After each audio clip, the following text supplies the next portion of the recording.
Bienvenidos, ladies and gentlemen, to another edition of the ISP show. My name is Sahil here with mis amigos Rahi y Roy. And that, of course, means that we are covering the CONMEBOL World Cup qualifiers. Guys, a lot of action to discuss, a lot of games, a lot of things that are going on. Should we show the standings? I think we should show the standings. Put them up there. Get them on there.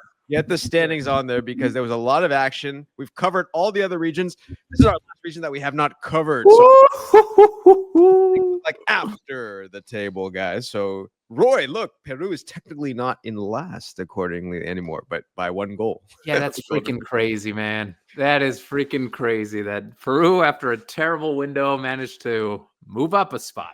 All right, so that's that. We'll go ahead and remove that. What a time. My goodness. What a time to be Argentinian. Yes, it is a time to be Argentinian. It is time to do all that. And let's get into it. All right. So here's what we're going to cover in this. We're going to talk about Argentina's fantastic window. We're going to talk about Uruguay's poor window. We're going to talk about Ecuador and Paraguay fantastic windows. We're going to get into all that. And of course, we can't leave out Brazil and the fiasco that's going on in Brazil. So we're going to get into all that. We will start with Roycito, your favorite team, Argentina, beating Uruguay and Brazil without a certain Leo Messi. Rahi, what you got to say about that? Wow, because Argentina, my goodness, if you're Argentinian, you're living in a dream right now, Roy. 2 Copa Americas, a World Cup, domination of Brazil, my goodness. It's intense. It's intense. And Rocky, I'd love to, I'm very curious to hear what you thought about the game, because we talked about this a little bit before this show. And you said some things I definitely did not agree with about the way Argentina played. So I'd love to hear from you first. How did you think Argentina played in this game? We're talking about the Brazil game, right? Brazil game, not the Uruguay game. We're talking about Argentina. No, but against Uruguay or Brazil, that's the key. Against component. Brazil. Okay. Look, this game against Brazil was more about how bad Brazil was than how good Argentina was, in my opinion. Look, everybody defending for Brazil should be given another junior next to their name because they played like under 8-year-olds. My goodness, the goals that were given up were so soft. And to be Brazilian, to watch the way the team competed, the press was non-existent aside from one moment from Cunha. But look, the mistakes that were made in the back, it was really schoolboy stuff. A couple crosses just fed into the box. Defenders not stepping to, deflected off each other. For me, the goals were so soft. And to give up effectively the game in the first 40 minutes, for me, it's really about how poor Brazil was and their lack of a midfield that made this so much easier for Argentina. So that's my takeaway. It's a spicy take, Rocky. I disagree completely. And let me tell you why. Before I tell you why, I'm going to put on a hat. Do you guys mind if I put on a hat?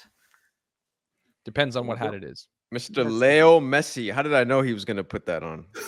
It's a Leo Messi hat. That's a hat I'm putting on, boys. Yeah. Lionel Messi.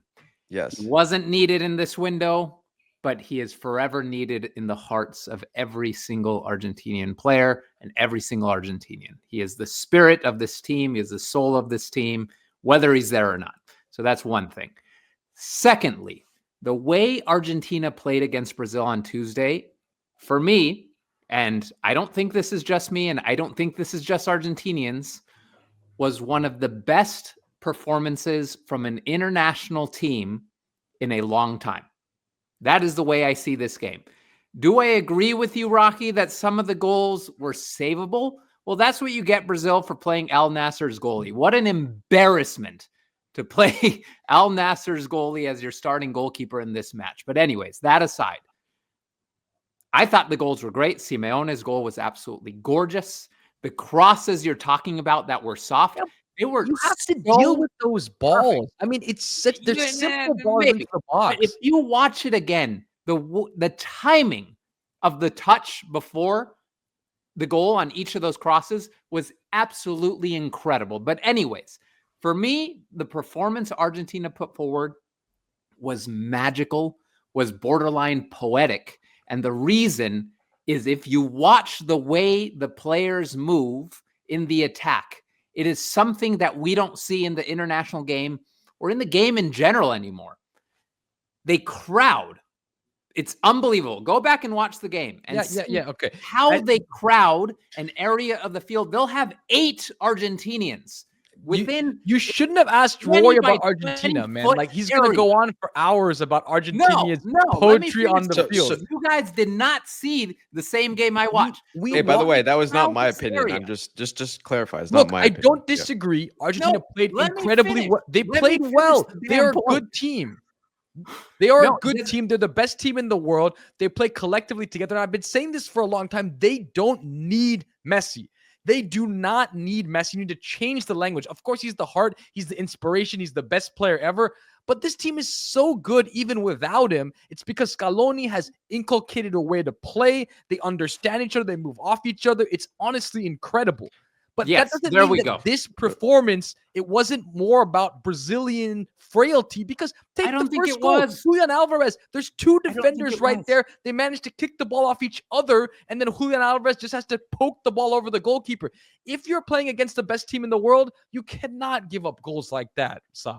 Yeah, no. So I want to make one point because I've always believed this point, and I think Roy, like I think this window just confirms this point. I've always said I think it's the other players that are around Messi during this current iteration. Not saying they don't need Messi, I won't say that, but the current players around Messi are so good, and that's what's made the difference between the previous Argentina teams versus this Argentina team. Because you saw in a window without Messi, beat Uruguay away. By the way, Mr. Thiago Almada, aren't you happy about that, Roy? Your boy, Amazing. your MLS boy, ex-MLS boy. MLS boy, Wait, put yeah. some respect on MLS's name. Yeah. Here we go. Can you Thiago imagine Almada. going into a World Cup where they could potentially sit Messi for 70 minutes in a game, and then let's say it's Bring on- tied, and then you bring on Messi for the last 20 minutes? Can you imagine the luxury that is for Scaloni and this team? Incredible, man. Incredible. All right, so let's before moving on, let's quickly talk about Brazil. What the heck is going on, guys? Like this is bad. Yeah. Guys, so let's set this straight. Argentina right now is the best team in the world. I don't think there's disagreement on this podcast. I don't think we'll get a lot of disagreement in the comments. I think the as best team in Spain, the world. as Spain, Argentina, it's close, but yeah, until they're champions, so until they're dethroned, sure. Spain is Yeah. the closest, I Yeah. would say, but still, the way they performed in this window, the way they've been performing in qualifying, the way they performed at the World Cup, it's really hard to argue that they're not the best team in the world. Right, fair. Brazil is going through a very, very difficult moment. And keep in mind, this is a Brazil with supposedly the best player in the world.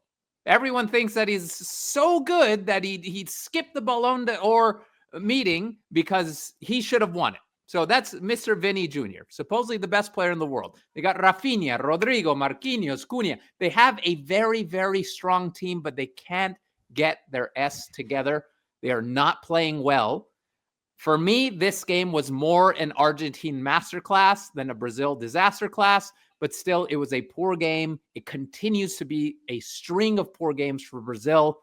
And if this was a different World Cup where there were 32 teams, they wouldn't make it, guys. Yeah. They wouldn't be at the World Cup. Let that sink in. A World Cup without Brazil. When's the last time that happened? Do we have an idea? Has that ever happened? I don't think that's ever happened. I don't think that's ever happened. But it would have happened if not for the 48-team World Cup. Yeah. But look, let's not Deservedly forget so. Vinicius, the player you're talking about, gets the big goal to beat Colombia in the first game, right? So they do get a good victory. The Brazilian problem is 2 things. Number one, they just don't know how to play together, right? Like, you have players that are talented. Vinicius looks incredible for Real Madrid. Rafinha's playing incredibly right at his club. But now, when he comes to Brazil, he looks half the player. And then the other problem they have is then they fill out the rest of the roster with players that I haven't heard of, that I don't think Brazilian fans even know who half these guys are. It's like you have Vini, you have, Endrick, you have Rafinha, and then guys who they pull off the street. That's what it feels like, man. Bento, dude, their goalkeeper. When I saw their goalkeeper starting, I'm like, who the heck is this fool? Plays for Al Nassr. Are you kidding me? Yeah, A team with such I want to know, riches of do talent. Brazilian fans, do they know every single one of the players on that roster? Because I think they don't know, man. That's I a think good Dorival question for the is comment. just putting out a casting call or something. Brazilian fans, let us know out there who, if you know who these players are. And I think Dorival Junior's got to go, man. I just think he's got to go. But all right, moving on to teams who've had good windows. There's two Ecuador fans. Let's hear it from you guys and the Paraguay fans and Colombia, man. Losing as Roy says, when you lose to Brazil, now it spells a bad window for you, like basically like in that capacity. But okay, let's start with the good first. Let's start with Ecuador, guys. I got to talk about Enner Valencia, man. Man, dude, this guy's What a tearing it player. up.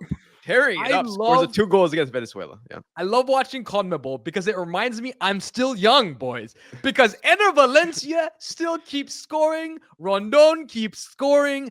Look, in South America, you can be 50 and still play well for your country. Enner Valencia is incredible, man. And this Ecuadorian team, the way they fight, the way they defend, man. Honestly, this is a really impressive team. They now sit second in qualifying. They're a dangerous, dangerous team, Roy. They're flying into the World Cup. I love this Ecuadorian team. Congratulations to all my Ecuadorian friends, because this is stupendous. This is such a joy to watch. A team that we all know have always had the talent. They've always been producing great players throughout history, but they've never risen up to be the team they are today. It's been a while. And to watch them perform the way they're performing, to watch Enner Valencia at 35 years old, showing the tremendous talent that he continues to be, it is such a joy, guys. It is so beautiful to watch. Major, major congratulations to Ecuadorian fans. Yeah. With there was that something about said, the Chile guys, game, right, Roy? Yeah. You wanted to say about the yes, Chile yes. game, That's I have a caveat here. yeah. The Chile game was a big disappointment. And for me, it was hugely, hugely controversial because of the coach's decision to play a certain 17-year-old kid. For me, that made absolutely no sense. I believe his name is Guagua. He didn't play well. He wasn't up to this level, and he probably won't be for another couple years at least. We'll see if he ends up being a generational talent or not. But I took that as a bit of a sign of disrespect towards Chile. Chile came out on fire in that first half, but it seemed like both teams were allergic to the goal in this game. It was just a frustrating watch. Like nobody could score. It was very, very painful. And I'm disappointed. It's a big dark mark in the qualifying campaign for Ecuador. They needed that win. They should have gotten that win. I get that, but Rahi, I mean, still 1 point away, right? Against Chile, not horrible. Fine. It's fine. Chile is still Chile. I mean, they still have some very good players. They're a lot older than they used to be. But look, it's a fine result on the road. I don't mind it at all. Yeah. I don't think it is, guys. Chile is not still Chile. Chile I know, but Roy, like it's hard to go into these other environments regardless of where you go and play. But speaking of which, so I want to talk about Paraguay because Colombia was rocking and rolling in Colombia. They had a goal. Jhon Duran scores, Luis Diaz scores. The party started. You could hear the atmosphere in that crowd, and then they got Enciso'd, basically, is what the story of that match. Wow. I am so incredibly impressed with this Paraguay team. This reminds me of the days when they had Jose Luis Chilavert, that team that used to defend like mad. This spirit that they're showing is, Roy, incredible. To go down 2-0, and if you watch that game, those two forwards for Colombia, Luis Diaz and Jhon Duran, playing off each other, Diaz scoring the first one, Duran the second one, you're so worried about them coming at you over and over again, and you're down 2-0 in 14 minutes, and then you claw your way back off a corner kick, and then, my goodness, you score. Enciso scores probably the goal of the round, if not one of the goals of qualifying. He literally takes the ball off Miguel Almiron. If you watch Almiron, he's dribbling. Enciso tackles Almiron. This is my ball. Dribbles for like another 4 minutes and then puts an unbelievable shot into the goal. Yeah. My goodness, this kid is, I think, 21. And the confidence, the desire, the finish. Wow. Yeah. They have a world-class talent on their hands. And Los Paraguayos should be incredibly excited about Enciso. He's a tremendous talent. And the way this team played against Colombia, the fight they showed, the garra they showed is so inspiring. And I have a soft spot for Paraguay because, as you all know, I'm a supporter of MLS. I coach for the LA Galaxy Academy. I love seeing MLS players represent their national teams well, and they have Miguel Almiron. Yeah. They have, up until recently, the Miami midfielder Diego Gomez. They have Andres Cubas from the Vancouver Whitecaps. So it's really beautiful to see that from my perspective. But what a performance, guys. It really, truly inspiring to see them. And Enciso, let's see who he ends up becoming, because he's already a tremendous talent, guys. Yeah. Hugely important results, right? Look at where they sit now in qualifying. This was a big window, and it gets them a lot closer to the World Cup. Yeah. So real quick, we'll end on this. How bad was this for Colombia, guys? Like, only it's 1 point from 2 matches. What is they still on track, or what do you guys think? It wasn't good. It wasn't good considering how they were doing in this game, and they're up 2-0. They could have been more. You thought they were going to go flying. Look, this team is so deadly, and that's the thing that's questionable for me is, like, look at who they have up front. Look at James Rodriguez playing the way he is. It's weird that they haven't really hit on all cylinders. In the end, I think they're going to be fine in that last spot, Roy, but it's not a good window. It's not a good window. And I remember we made a video a few months ago about who's playing better, Ecuador or Colombia. And I think it's quite clear between those two nations. It's quite clear that Ecuador is the superior team. Colombia, really rough window. But if you look at the standings, they're going to be okay. They're going to be okay. A win from third place. They're 5 points ahead of Venezuela, who's in 7th. So they're in a good little pocket. They should be fine unless something crazy happens and they get 0 points and Venezuela gets all of them. But I think they're going to be okay. But it's an unfortunate time to start to dip in form. Yeah. Okay, we'll finish this with, of course, we have our predictions of the round, and we will always do a little recap of the winners and losers. This was a little interesting because Roy and I picked winners, and Rahi picked a underperformer of the round. So now ranking in last place for the round is yours truly, Sahil, for picking Brazil. That was you picked Brazil? Decision. No. Yes. That was a dumb decision. I thought I was Why would you pick Brazil after the Colombia game? Because I don't know, man. I was last week I was not a good week. So all right, I picked Brazil. Of course, we know what happened to Brazil. Got destroyed by Argentina, and we don't need to talk anymore about Brazil. In second place, Roycito for picking Peru. He started off well. My goodness. Started off well, Roy, with the win over Bolivia, but the second match, Venezuela. They got Venezuela, man, by Mr. Solomon, Rahi. Yeah. But Roy, what happened with this pick? I mean, I was hoping for a 6-point round. They gave me something more than I expected this round. To be honest, I expected 0 points. Okay. From Peru. So Roy, two second place finishes, not bad. But the winner of this round, Mr. Rahi, for picking Uruguay as the least points, the team with the least point, and he was correct in that capacity. And Rahi, you won. You won this time around. So wow. I told you, I'm very concerned about the Celeste. I'm very concerned about this coach, and that he's lost the players to a certain degree. And also, I was concerned about the matchups. Argentina, I know they beat Argentina, of course, away. In this case, Argentina was impressive. Thiago Almada getting the goal. And then ain't nobody beating Bolivia in El Alto, my friends. But they were more impressive than I thought. Uruguay getting the draw. But in the end, I just don't see what I've seen in the past from this Uruguay team. I'm a little concerned about the moment they're in, Roy. 1 point, not a good window.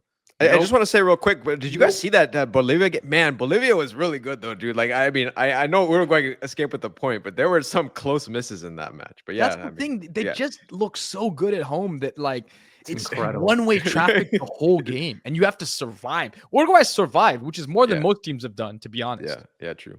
Bolivia's shocking, man. They're the weirdest team in the world for me. They go and lose against an awful Peru, and then they pull out that performance at home. It's just what a difference from home and away. I don't think anyone else in the world has that drastic difference in quality home and away. It's unbelievable. So, all right, everyone, let us know your thoughts. Do you agree with our assessment of the round? All you fans out there of CONMEBOL South American football, soccer. So, on this given day, we will end here. Keep watching the beautiful game. We'll see you all soon.